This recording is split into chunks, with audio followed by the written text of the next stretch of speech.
General বলছি, আমি দেখে এসেছি তখন আমি সবে গানের জগতে এসেছি ধরো মিড 80s, ও হয়তো আমার একটু আগে এসছে।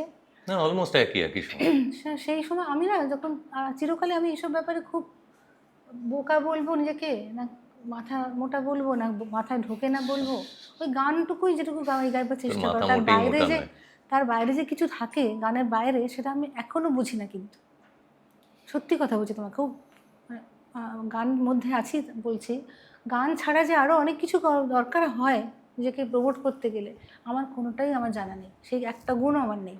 কিন্তু মনে করো যে গান ছাড়াও অনেক কিছু দরকার হয়। আচ্ছা, তারপরে সেটা আমাকে আর জিজ্ঞেস করো না, অনেক কিছু দরকার হয়, কিন্তু সেইটাই এখন বেড়ে গেছে এখনকার দিনে। আমাদের পূর্বসূরীদের দেখেছি সেখানেও কি কম্পিটিশন ছিল না তাদের মধ্যে, কিন্তু তারা প্রত্যেকে যে রেসপেক্ট, যে কথাটা কারো ভালো চাইতেন না এটা কিন্তু মনে হয় না আমার। তাদের নিশ্চয়ই রাইভালরি ছিল, কেউ বেশি প্রোগ্রাম করছে বা তার বেশি নাম হলো আমার একটু কম নাম হলো, মনের মধ্যে তার কি মানুষ হিসেবে খেয়ে দুঃখ থাকবে না, তাহলে সে মানুষই না।